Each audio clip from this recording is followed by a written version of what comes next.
Party, even the BJP is taking pot shots. Listen in to the press conference being held. मैं आज आप सबको बधाई देना चाहता हूं कि रोमन गॉड जैनुस के नाम पर रोमन किंग न्यूमा मेम्फिलिस के द्वारा मूलतः प्रतिपादित जूलियस सीजर के द्वारा started pope Gregory the 13th के द्वारा 1582 में करेक्टेड और अंग्रेजों द्वारा 1752 में अंगीकृत इस अंग्रेजी नववर्ष के प्रथम दिन की आप सभी को बधाई। और 2024 का वर्ष गुजर चुका है और यह वर्ष भारत की राजनीति और विश्व में एक अद्भुत, विस्मयकारी, सुखद और विचित्र अनेक प्रकार के स्मृतियां छोड़ गया है।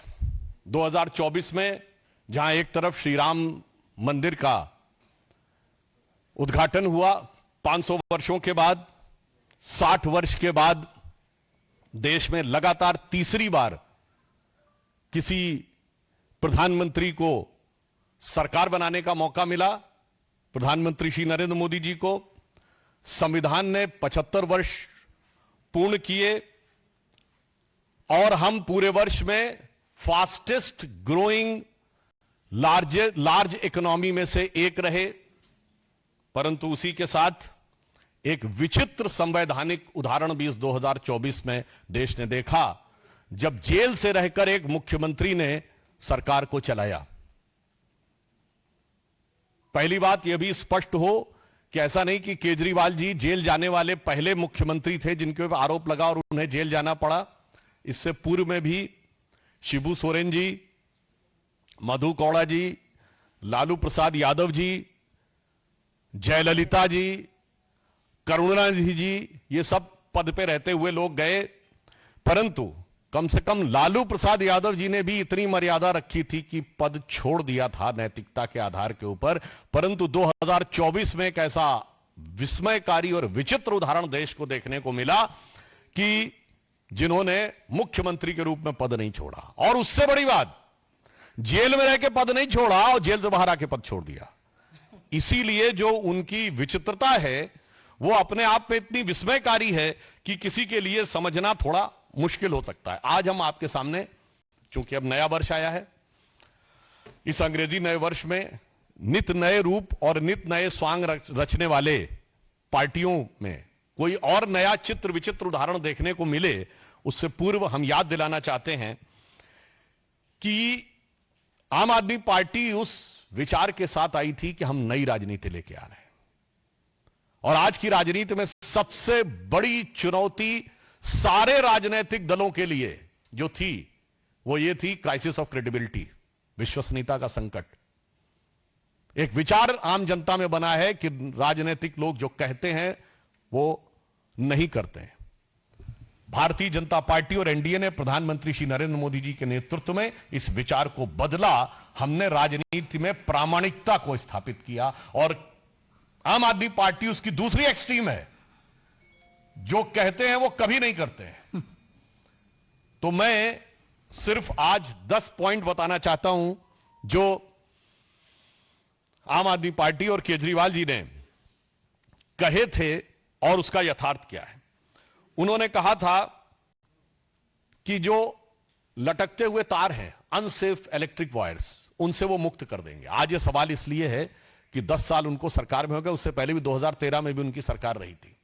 तो 10 साल से अधिक रहने के बाद दिल्ली में लटकते हुए बिजली के तारों की स्थिति यह है कि 26 वर्ष का एक नवयुवक 23 जुलाई 2024 को उन लटकते हुए बिजली के तारों की भेंट चढ़ गया। दूसरा, उन्होंने दावा किया था कि 24 आवर क्लीन ड्रिंकिंग वाटर देंगे। और अभी जब गर्मी आया तो लोगों ने देखा कि उत्तर पश्चिम दिल्ली और बाहरी दिल्ली के क्षेत्रों में किस ढंग से पानी को लेकर हाहाकार था। और पत्रकारों ने भी जाके देखा। चलिए, आप नेताओं की बात पे, राजनीतिक दलों के कार्यकर्ताओं की बात पे विश्वास न करें कि वो उसमें किस प्रकार की दुर्गंध आती थी जिस पानी का प्रयोग करना पड़ता था। फिर इन्होंने कहा वर्ल्ड क्लास एजुकेशन सिस्टम देंगे, यह दावा किया। और इतना ही नहीं, याद करिए, इनके मुंह से निकल गया था दुनिया का सबसे बड़ा अखबार जो है न्यूयॉर्क टाइम्स में छपवाना कितना मुश्किल है। छपवाना शब्द था, कोई जाके उस बाइट को चेक कर सकता है। तो पहले तो पढ़े लिखे मुख्यमंत्री को यह नहीं पता था कि दुनिया का सबसे बड़ा अखबार न्यूयॉर्क टाइम्स नहीं है, दुनिया का सबसे बड़ा अखबार है जापान का यमुनो शुमरी, और अमेरिका का भी सबसे बड़ा न्यूयॉर्क टाइम्स नहीं है, अमेरिका का सबसे बड़ा है यूएसए टुडे। खैर, इस अत्यधिक पढ़े लिखे मुख्यमंत्री को ने कहा छपवाना कितना मुश्किल है, और हकीकत क्या थी कि high court has reprimanded that the flawed education system, और इसमें कई चीजों को लेकर कोर्ट ने अप्रसन्नता जाहिर की। यानी दावा ये और वास्तविकता ये। फिर इन्होंने कहा मेडिकल ट्रीटमेंट को बहुत इंप्रूव करेंगे, और वास्तविकता यह थी कि कोविड के दौरान क्या हाहाकार मचा, और उस हाहाकार के ऊपर ध्यान देने की बजाय प्रचार के ऊपर सारा ध्यान था। आप सबको याद हो कि मोहल्ला क्लिनिकों में जो भ्रष्टाचार की चीजें प्रकाश में आई, जिसमें एक प्रकरण ऐसा था कि एक दिन में 539 लोगों का निस्तारण हुआ, जबकि मोहल्ला क्लिनिक 9 बजे से लेकर 1 बजे तक 4 घंटे में चलती है। 240 मिनट में 539 लोगों का निस्तारण, मतलब 20 सेकंड के अंदर डॉक्टर ने मरीज को देख भी लिया, असेसमेंट कर भी दिया, पर्चा लिख भी दिया, और दवा मिल भी गई। और कौन सी ऐसी मोहल्ला क्लिनिक थी जिसकी इतनी कैपेसिटी थी कि सीसीटीवी फुटेज दिखा जाए कि 539 लोग आके कहां खड़े हो गए थे। यह यथार्थ था। उसके बाद उन्होंने कहा पोल्यूशन फ्री एनवायरनमेंट देंगे। आज स्थिति यह है, इसमें कुछ कहने की जरूरत नहीं है। जिस तरह इस समय जाड़े का मौसम चल रहा है, हाँ, हम ये कह सकते हैं कि हम उनको शुभकामना भी देते हैं। केजरीवाल जी का स्वास्थ्य बेहतर हो गया है। मुख्यमंत्री बनने से पहले जिस चीजें नजर आती थी, मगर दिल्ली की आबो हवा की सेहत बहुत खराब होती चली गई है। इसके बाद इन्होंने कहा कि जो कूड़े के ढेर, यानी ये छठा पॉइंट है, कूड़े के ढेर, इनको समाप्त करेंगे। और आज स्थिति यह है कि कूड़े के ढेरों की हाइट बढ़ रही थी। कुतुब मीनार से कुछ मीटर की दूरी के ऊपर, कुछ थोड़ी दूरी के ऊपर जो कूड़े का ढेर है, उसकी हाइट ऐसा समाचारों में आया कि 8 मीटर तक बढ़ गई है। 7वां दावा, दिल्ली महिलाओं के लिए सुरक्षित बनाएंगे। और भारत के इतिहास का इकलौता उदाहरण, जहां किसी भी सरकार के मुख्यमंत्री आवास में उसी पार्टी की महिला सांसद की पिटाई की गई और आरोप लगा मुख्यमंत्री के ओएसडी पर। पूरे भारत में ऐसा उदाहरण नहीं मिलेगा। मायावती जी के ऊपर स्टेट गेस्ट हाउस कांड में हमला हुआ था, वो समाजवादी पार्टी की सरकार ने किया, तो विरोधी दल था। यहां तो सत्ताधारी दल की, अपनी पार्टी की महिला के साथ। और जो कुछ महिलाओं के साथ अन्य चीजें हो रही हैं, वो किसी से कोई छुपा हुआ नहीं है। जो चीज इनके अधिकार में, ये कहते हैं ना कानून व्यवस्था अधिकार में नहीं। अरे भाई, मुख्यमंत्री आवास के अंदर की सारी व्यवस्था तो आपके अधिकार में थी, और मांगने पर सीसीटीवी भी नहीं थे। अब आप देखिए, अगला इनका था कि कच्ची कॉलोनीज जो हैं, उनको बेसिक इम्यूनिटी, जो मूलभूत सुविधाएं हैं, उनसे युक्त कर देंगे। संगम विहार में जिस प्रकार की चीजें देखने को मिली, उससे बहुत साफ है कि यह दावा बिल्कुल यथार्थ के धरातल पर चूर चूर होता नजर आ रहा है। फिर इन्होंने यह कहा था कि जो झुग्गी झोपड़ी के में रहने वाले लोग हैं, उनको स्थायी आवास देंगे। आज 1 दशक पूरा होने के बाद भी यह दावा सिर्फ हवाई दावा है, जबकि प्रधानमंत्री जी के प्रेरणा से चलने वाली योजना में 3024 फ्लैट्स अब तक कालकाजी एरिया में झुग्गी झोपड़ी के लोगों को दिए जा चुके हैं। हम जो कहते हैं वो करते हैं, और जो वो कहते हैं वो कभी नहीं करते। अब यमुना की सफाई, आप सभी को पता है, उनका वीडियो भी अवेलेबल है कि यमुना की सफाई कैसी करेंगे, कि वो नहा के दिखा देंगे। और आज स्थिति है कि वो पास जाने में भी हिचकते हैं। यमुना की झाग वाली फोटोएं आप सब ने देखी। अतः ये 10 पॉइंट हैं जो हम लोगों ने कहे कि केजरीवाल जी के दावे। एक, बिजली के तार, दूसरा क्लीन ड्रिंकिंग वाटर, तीसरा वर्ल्ड क्लास एजुकेशन सिस्टम, चौथा स्वास्थ्य की बेहतर सुविधाएं, पांचवा पर्यावरण प्रदूषण, छठा गंदगी के ढेर, सातवां महिला सुरक्षा, 8वां कच्ची कॉलोनियों में बेसिक फैसिलिटीज और 9वां झुग्गी झोपड़ी के लोगों को मकान और 10वां यमुना की सफाई। यह तो नहीं किया, मगर काम ऐसे अद्भुत किए हैं कि भारत की राजनीति में उदाहरण न मिले।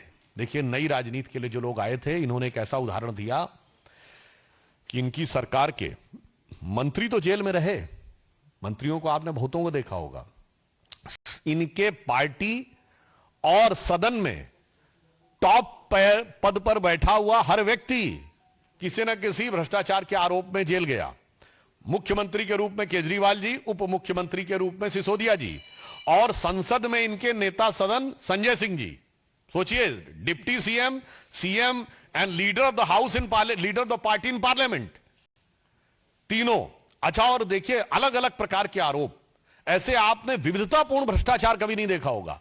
ये तीनों शराब के घोटाले में गए, तो स्वास्थ्य मंत्री सत्येंद्र जैन जी हवाला के मामले में, अमानतुल्लाह खां वक्फ बोर्ड में घोटाला करने के मामले में, तो अभी अभी इनके एक नरेश बालियान जी माफिया के साथ लिंक के मामले में, तो बहुत पहले इनके एक मिस्टर तोमर थे जो फर्जी डिग्री के मामले में, और यहां तक कि इनके एक विधायक के ऊपर यह भी आरोप था, उनकी पत्नी ने आरोप लगाया, हम नहीं कह रहे हैं कि वो अपने कुत्ते से कटवाते थे। तो मुझे लगता है कि इतने प्रकार के विविधतापूर्ण भ्रष्टाचार के आरोप इतने कम कालखंड में किसी पॉलिटिकल पार्टी में नहीं लगे होंगे, जिसका उदाहरण आम आदमी पार्टी ने प्रस्तुत किया है। और पंजाब में इनके 2 मिनिस्टर जो हैं वो आरोपित हो चुके हैं, और मुख्यमंत्री के ओएसडी के ऊपर अपनी पार्टी की सांसद के साथ मारपीट का उदाहरण आपको खूब सर्च करिएगा, मुझे लगता है भारत के इतिहास में नहीं मिलेगा। इसलिए हम बहुत साफ साफ यह बात कहना चाहते हैं कि दिल्ली की जनता अब नित बदलते हुए इस स्वांग को पूरी तरीके से समझ चुकी है, और इसलिए मैं एक पंक्ति में कहना चाहूंगा आम आदमी पार्टी के लिए और उनके संयोजक केजरीवाल जी जो कवच ला रहे हैं, वो कवच में तो लगता प्लास्टिक के बराबर भी स्ट्रेंथ नहीं है। और आप ये भी बात समझिए, ये नई राजनीति क्या है? नई राजनीति नहीं है, वही पुरानी कांग्रेस वाली राजनीति है। वहां सुपर पीएम सुनते थे, यहां सुपर सीएम है। वहां भी प्रधानमंत्री कार्यालय से सत्ता नहीं चलती थी, यहां मुख्यमंत्री कार्यालय से नहीं चलती है। तो मैं सिर्फ यह कहना चाहूंगा, आज देश की राजनीति में प्रामाणिकता की आवश्यकता है, जो प्रधानमंत्री श्री नरेंद्र मोदी जी के नेतृत्व में भाजपा और एनडीए ने प्रस्तुत किया है। आज भारत की राजनीति में अविश्वसनीयता का प्रमाण केजरीवाल जी के नेतृत्व में आम आदमी पार्टी है। तो उनके लिए एक पंक्ति कहना चाहूंगा कि चंद बातें करना और मुतमई होना नहीं अच्छा, सियासत आखिरी दम तक सभी को आजमाती है, बहुत गलती की गुंजाइश नहीं होती सियासत में, जरा किरदार हल्का हो कहानी डूब जाती है। धन्यवाद।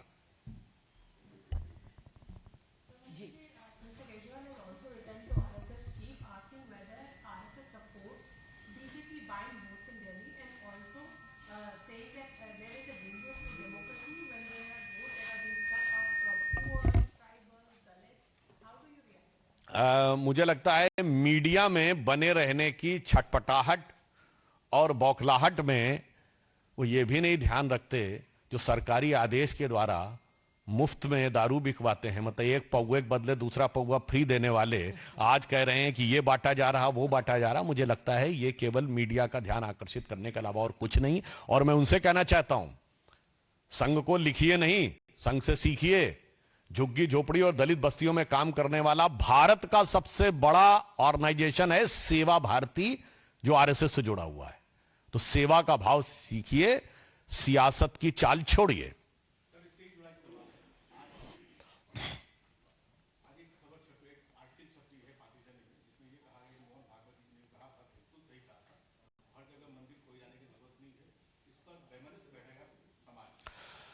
नहीं, इस विषय के बारे में पहली बात, कोर्ट जब इस विषय का संज्ञान ले चुका है तो मुझे लगता हमें उसके निर्णय की प्रतीक्षा करनी चाहिए। और ऑन द लाइटर नोट मैं कहूंगा कि किसी भी चीज के अंदर बहुत डेप्थ में जाएंगे तो पता नहीं किस किस प्रकार की चीजें निकलें, चाहे आप जमीन के नीचे जाएं या शरीर के नीचे जाएं, जो वो पुराने जमाने में था ना, एक पुरानी फिल्म थी ना, अमर अकबर एंथोनी। तो बस डर ये रहता है कि जब फिल्म खत्म होगी तो तीनों का बाप किशन लाल निकल आएगा, तो वो भी एक भय रहता। मगर फिलहाल कोर्ट ने निर्णय दे दिया है, इसलिए हम लोगों को कोर्ट के निर्णय की प्रतीक्षा करनी चाहिए।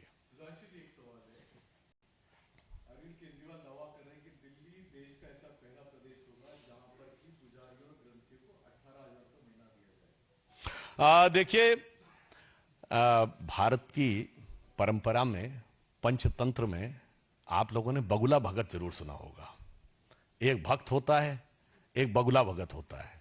बताइए, जिन लोगों ने धार्मिक मामले के ऊपर क्या क्या नहीं बोला है, और वक्त आने के ऊपर मैं बहुत साफ बात कहना चाहता हूं कि धर्म के प्रति आस्था और संस्कृति के प्रति आस्था, जो मंदिरों के खिलाफ रहते थे, जो राम मंदिर के खिलाफ थे, कहते थे कि राम मंदिर तो हमारी अननेसेसरी, इनको परिवार को बीच में